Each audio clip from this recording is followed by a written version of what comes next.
I made a tough decision. Once I left, there would be no turning back. As I clutched my belongings, tears brimmed in my eyes, mixing with frustration and a throbbing ache in my neck. This was the end of my time at my in-laws' house. My name is Jessica, and I'm 37 years old. I had been married for 4 years before tying the knot. I worked from home as a writer, a path I pursued after my father's accident compelled me to return home and support my family. Over time, I found significant success as a freelancer, surpassing my previous earnings from a traditional job. At a college reunion, I reconnected with Larry, who would eventually become my husband. Our personalities clashed, yet the chemistry between us was undeniable, and we quickly fell in love. Sadly, shortly after our wedding, Larry's father passed away. In an effort to support his grieving mother, we moved in with her, a decision that soon revealed the challenges of cohabiting. From the start, life with my mother-in-law was a struggle. Despite my attempts to be supportive and blend into the family, she never fully embraced me as Larry's wife. Her constant critiques and biting remarks chipped away at my confidence. Still, I remained determined, resolved to leave when the situation became unbearable. One evening while preparing dinner, Helen, my mother-in-law, scrutinized the ingredients I had chosen. "Did you get these from that store? How can you make a proper meal with such low-quality ingredients?" She scoffed, though I had actually purchased them from a nearby upscale supermarket. "I'm sorry if it's not to your liking, Helen. It's just a simple salad. Larry enjoys it, and I often make it for him. It's a bit pricey," I added, attempting to keep the peace.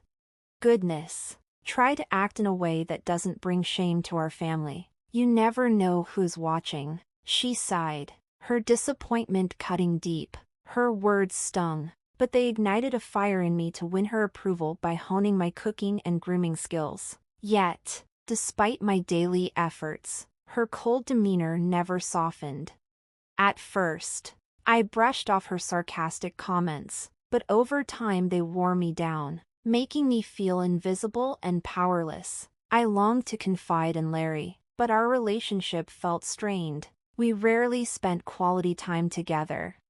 "I've been swamped with work lately," Larry would say, fatigue etched across his face. Feeling increasingly alone, I finally mustered the courage to voice my concerns.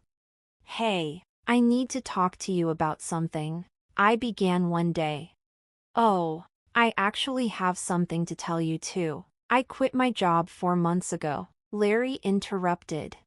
"What? You quit? What do you mean?" I gasped, taken aback. "Don't worry, I've already started another job," Larry reassured me. "Remember that select shop I always wanted to open? I finally launched it and am co-managing it with Samuel." Samuel was a respected figure from our college, known for his leadership and charisma.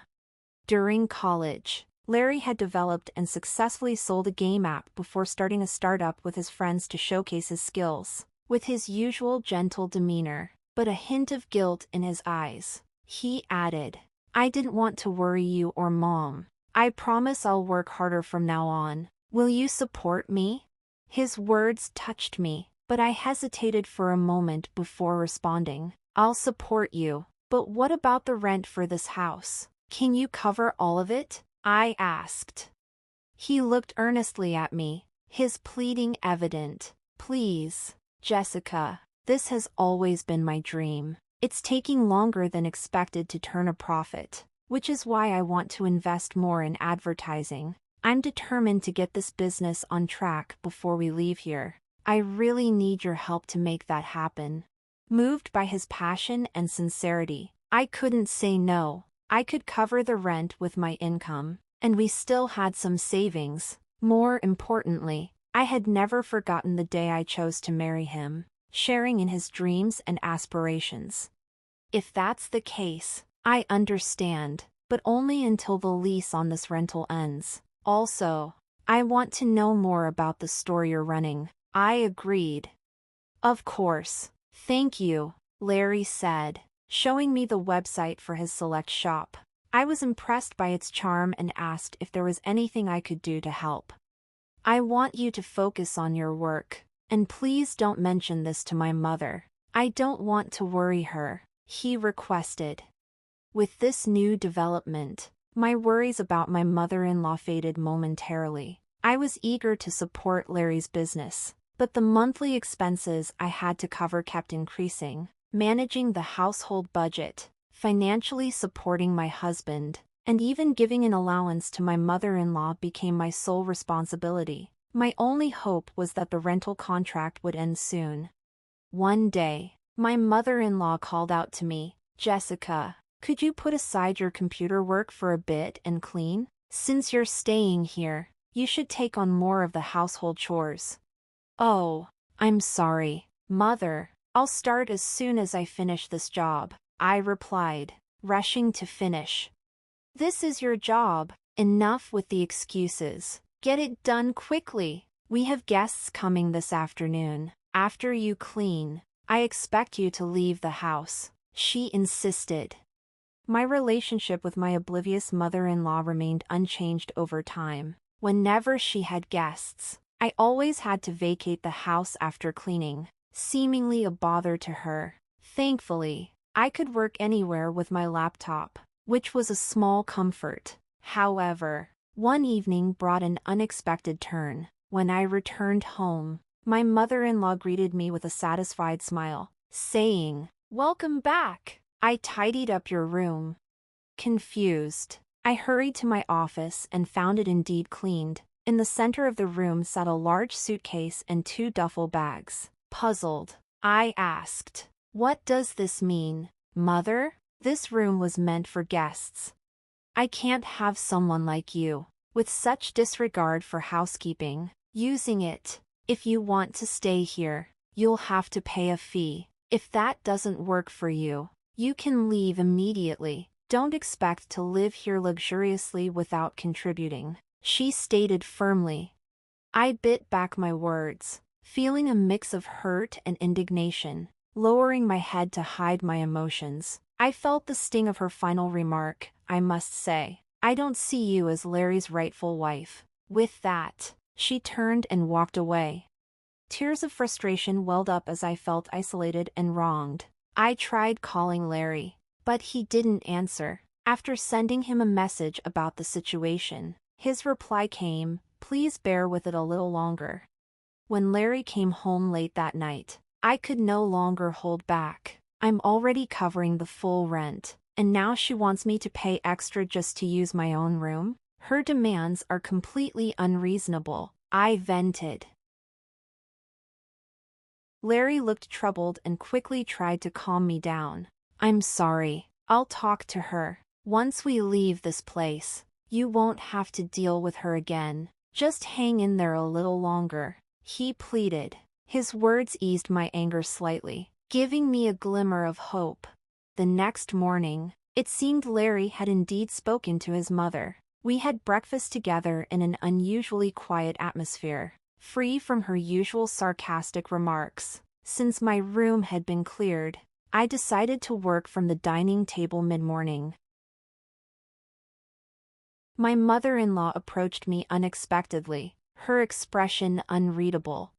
"Are you leaving today?" she asked. Before I could respond, a sudden sharp pain shot through my neck. "Ouch, that's hot," I exclaimed, turning to see her smirking, a hair iron in hand. "Why would you do this?" I gasped, clutching my neck in shock and agony. "It's time you felt some heat too," she sneered. "I wanted to see how thick-skinned you are. You live such a luxurious life, yet contribute nothing." "I work hard too," I shot back, disbelief and anger flooding my voice. "Why would you do something so cruel?" She scoffed at me. "You call your at-home job work? You're just using it as an excuse to laze around, nothing more." Her words stung as I rushed to the kitchen for a cooling pack, the pain in my neck a harsh reminder of the growing rift between us. I couldn't help but glare at my mother-in-law, overwhelmed by the unfairness of it all. "What's with that look?" The look of a pitiful person, she mocked. I've reached my limit. Leave this house immediately, or I can't be responsible for what happens next. Am I free to leave? I questioned, my voice shaky as I felt the weight of the decision pressing down on me. I won't come back. You know.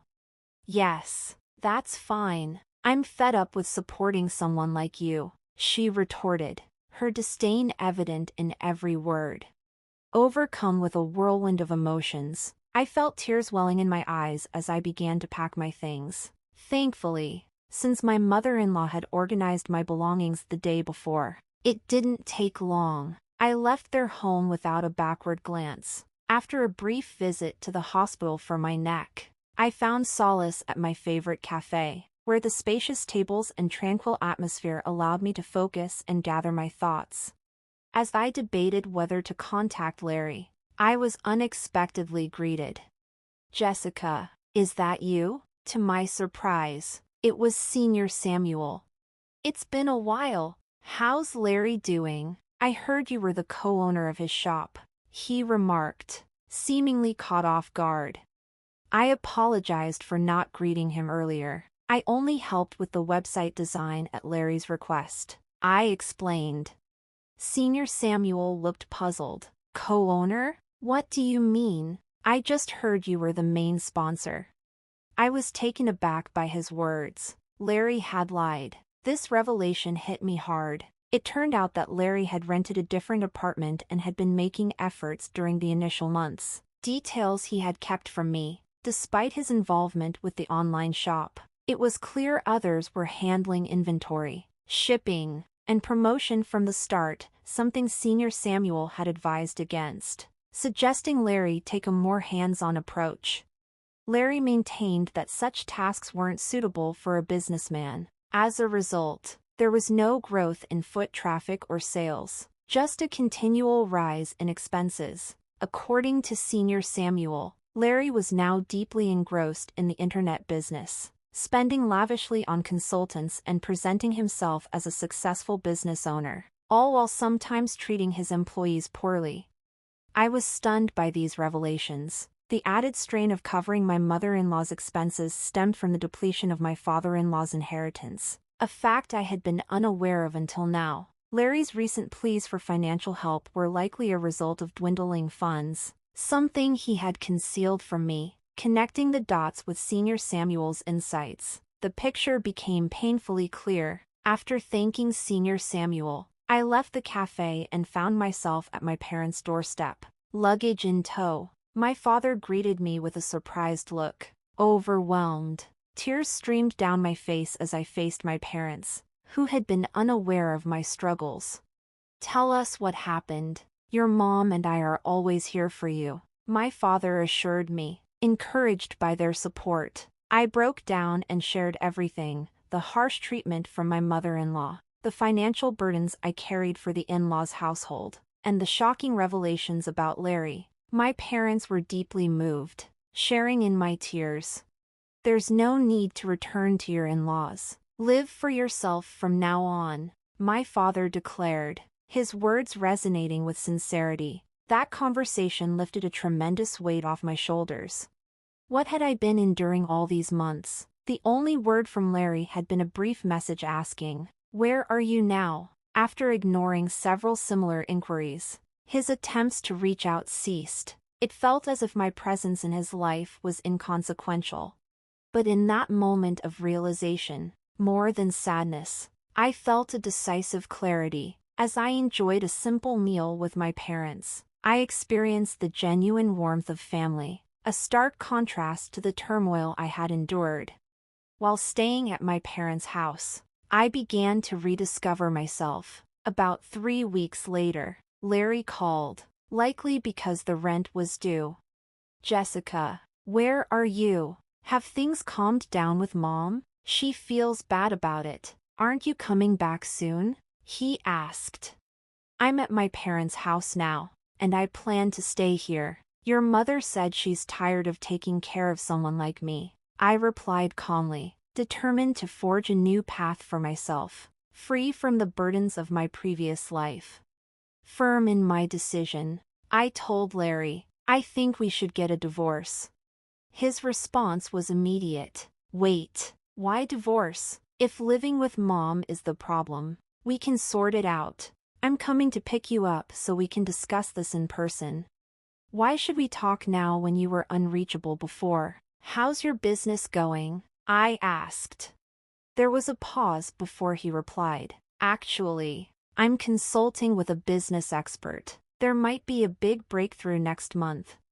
That's beside the point, I countered. You haven't shared anything substantial with me, and that's why I don't want to talk anymore. I'll draft the divorce papers and send them to you. I ended the call and hung up. However, that night, Larry unexpectedly showed up at my parents' house. I spoke to him through a small gap in the door, secured by the chain. Jessica, please don't be upset. Let's return home. Mom regrets what happened, he pleaded.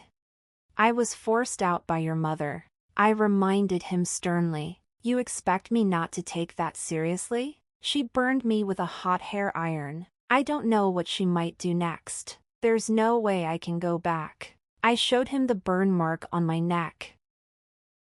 Did Mom do that? I'm so sorry. I didn't know. She told me it was just a minor argument. Larry apologized.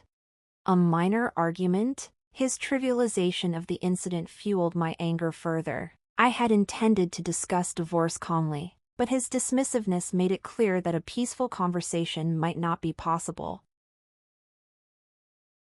I'm not coming back. You should go home, too. I'll contact you again tomorrow.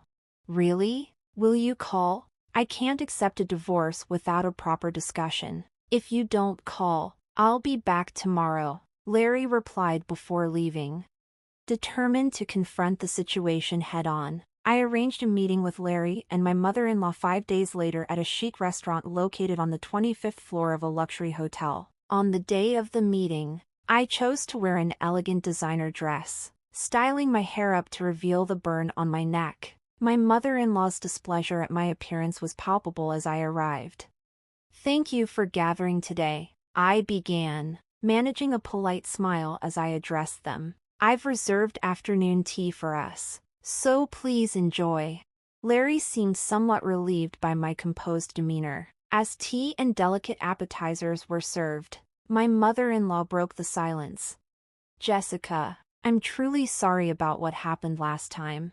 I was wrong, she admitted, her tone sincere. Larry must have reprimanded her harshly. You'll forgive me, won't you? She pleaded. I didn't respond right away, opting instead to quietly enjoy my appetizer while weighing the sincerity of her apology and my next steps in this complicated relationship. I slowly turned my neck to display the burn scar. I can forgive, but not until this scar fades. Also, are you aware that Larry quit his job? The revelation made Larry visibly tense, and my mother-in-law stared at him in shock. What do you mean he quit? He's been claiming he's busy every day, she stammered, her voice a mix of confusion and alarm.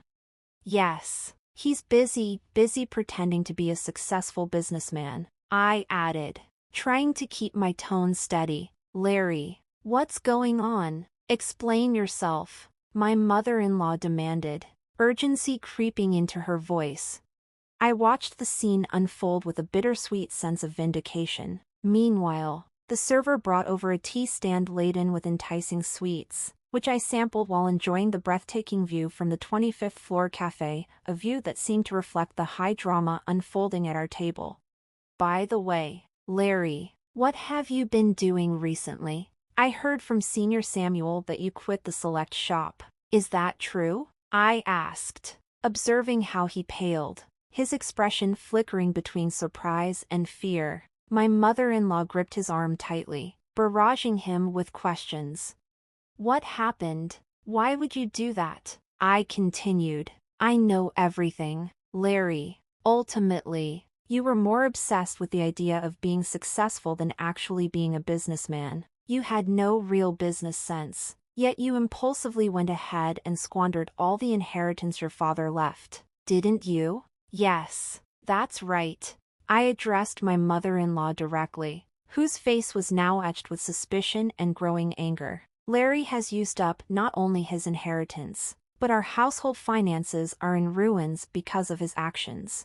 I let the weight of the situation sink in for a moment before adding, I've been covering all the expenses for the house. Even the allowance you thought Larry was giving you came from my wallet. On top of that, I've been paying for all of Larry's misguided ventures.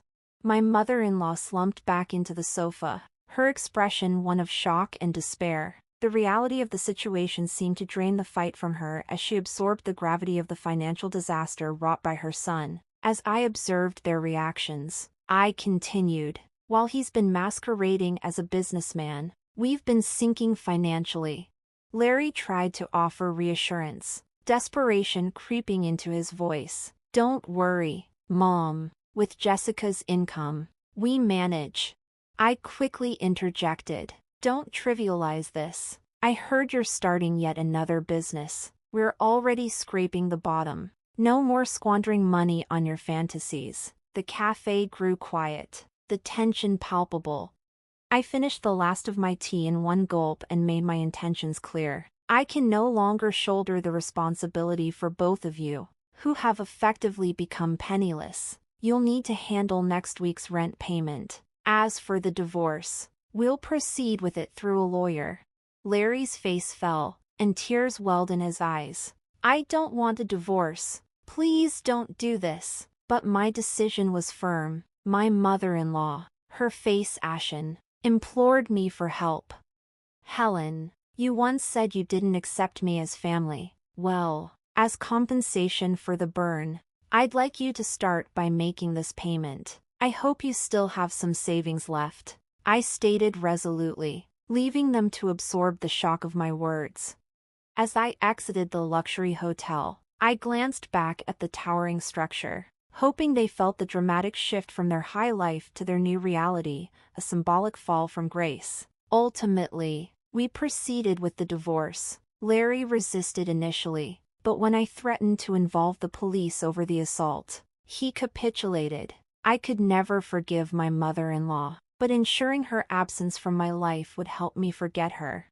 As part of the settlement, I demanded a significant sum for emotional distress. Later, they moved into a cramped apartment, their luxurious lifestyle a distant memory. The dynamics between my wasteful ex-husband and his disillusioned mother became increasingly strained. Striving for independence, my once haughty mother-in-law resorted to part-time cleaning jobs, a thought that brought a wry smile to my face. Larry, meanwhile, found himself mired in debt, juggling multiple part-time jobs to make ends meet. At night, the irony of their changed circumstances was not lost on me. It seemed that a regular job was more fitting for Larry's real capabilities. The dynamic personality that initially drew me to him turned out to be mere impulsiveness and superficiality when viewed in a different light. The luxurious lifestyle enabled by my father-in-law's inheritance only magnified these traits. Now I've shifted back to actively working from my parents' home. I later met with Senior Samuel to update him on the situation and express my thanks. He commended my writing abilities, and I started receiving projects from him. For now, my focus is on rebuilding my life and prioritizing my well-being while staying with my parents.